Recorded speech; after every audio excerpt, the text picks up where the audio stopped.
कल की नगरी अगर कहूँगा तो गलत नहीं होगा। जोरदार तालियों के मत भाई अतुल शर्मा।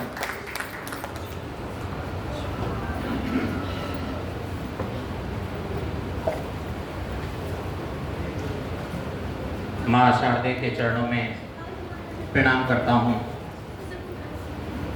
मंच पर उपस्थित इस पावन मंच को, साहित्य के इस सुंदर मंच को प्रणाम करता हूँ। भाई गोपाल ठाकुर जी ने जैसा कि बताया कि जो यहाँ परिवार के लोग हैं, अपने लोग हैं, वे 3 मिनट पढ़ेंगे और जो बाहर के लोग हैं उन्हें छूट है। तो मैं घर से बाहर का नहीं होना चाहता, मैं अपने घर का रहना चाहता हूँ, साहित्य का रहना चाहता हूँ, इसलिए मैं अधिक देर नहीं पढ़ूंगा। आपको जोड़ने का प्रयास करता हूँ क्योंकि अभी कार्यक्रम की शुरुआत है। तालियां अभी बहुत मजबूत नहीं होंगी। जैसे जैसे कार्यक्रम भरेगा वैसे वैसे तालियां भी अपना दम भरेंगी, ऐसा मैं विश्वास करता हूँ और मैं प्रयास करता हूँ कि रखें हौसला, रखें हौसला तो हकीम का काम आसान हो जाता है। रखें हौसला तो हकीम का काम आसान हो जाता है, वरना मरीज तो क्या हकीम भी परेशान हो जाता है। सीखो सीखो जीना जिंदगी को, सीखो जीना जिंदगी को कुछ अच्छे जज्बातों में, वरना मंदिर सा घर भी कोई शमशान हो जाता है, वरना मंदिर सा घर भी कोई शमशान हो जाता है।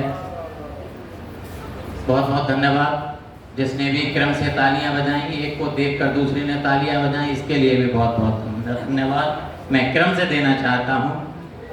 और एक मुक्तक और आपकी सेवा में प्रस्तुत करता हूं कि अपनी कमियों को बताता ही कौन है। आज की स्थिति कि अपनी कमियों को बताता ही कौन है और अच्छाइयों को छुपाता कौन है।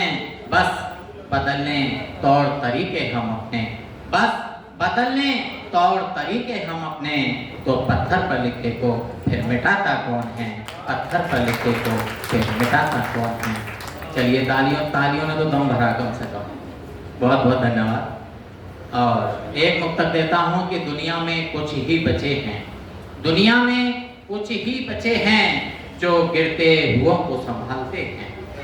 दुनिया में कुछ ही बचे हैं जो गिरते हुओं को संभालते हैं, वरना लोग अपनों के पैरों में ही जंजीर डालते हैं, वरना लोग अपनों के पैरों में ही जंजीर डालते हैं। और मिट चुकी अपने पराई की पहचान अब तो, मिट चुकी अपने पराई की पहचान अब तो। क्यों? क्योंकि लोग सांपों को भी अपनी आस्तीन में पालते हैं, लोग सांपों को भी अपनी आस्तीन में पालते हैं। और आदरणीय अस्थाना जी को मुझे पता है कि सुनने का समय नहीं होगा, क्योंकि जो व्यक्ति अपने अखंड रामायण का पाठ कराता है, असलियत यह है कि वो ही नहीं सुन पाता है। ये घर में भी सुन जी आज मुझे ये बात बहुत अच्छी लग रही है, जिधर मैं देख रहा हूँ सफेद बाल वाले ज्यादा हैं। वो बात अलग है किसी ने काले बेईमानी से करा रखे हों, ये अलग बात है। और मैं देख रहा हूँ अस्थाना जी वास्तव में ईमानदार हैं, उनके बाल सफेद है तो सफेद है पूरी तरह से, ये है शुद्धता। तो मैं वहां से एक कविता आपको व्यंग्यात्मक देता हूँ कि जब लगे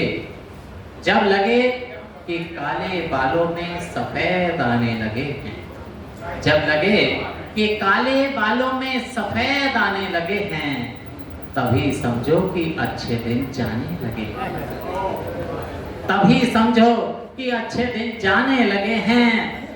कि शुगर का मीटर चढ़ने लगे, शुगर का मीटर चढ़ने लगे, ब्लड प्रेशर घटने और बढ़ने लगे, कमजोरी सर चढ़कर बोले, कंठ का स्वर भी धीमा बोले, सांसें लगे हिलकोरे मारने, थकन चले आपको ललकारने, कर नींद के थपेड़े भी बेसमय आने लगे हैं, तभी समझो कि अच्छे दिन जाने लगे हैं, तभी समझो कि अच्छे दिन जाने लगे हैं।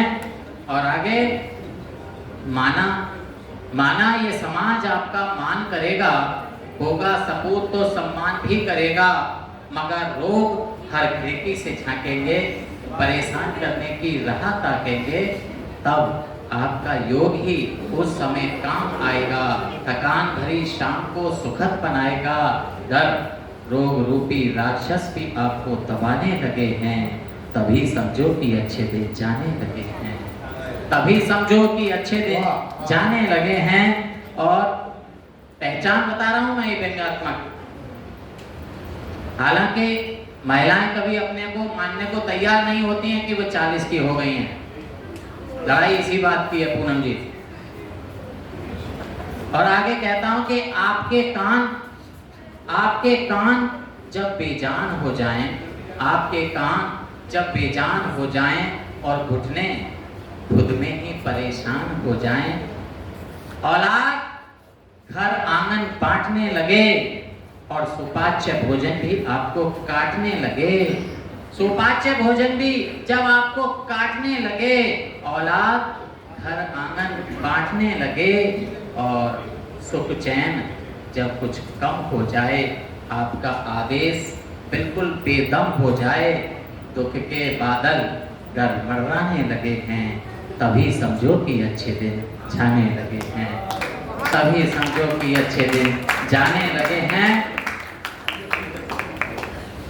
और अभी पहचान और शेष है गोपाल जी कि पक्की दोस्त जब दवाएं हो जाएं और नाश्ते के बाद जरूरी हो जाएं, देर सुबह उठना आपकी मजबूरी हो, देर सुबह आपका उठना आपकी मजबूरी हो, और ख्वाबों के लिए नींद अधूरी हो, दर्द से कढ़ाती आपकी सुंदर काया हो, और जीवन में कमजोरी का साया हो, घर वाले भी आपको समझाने लगे हैं, तभी समझो कि अच्छे दिन जाने लगे हैं। घर वाले भी आपको समझाने लगे हैं, तभी समझो कि अच्छे दिन जाने लगे हैं, तभी समझो कि अच्छे दिन जाने लगे हैं।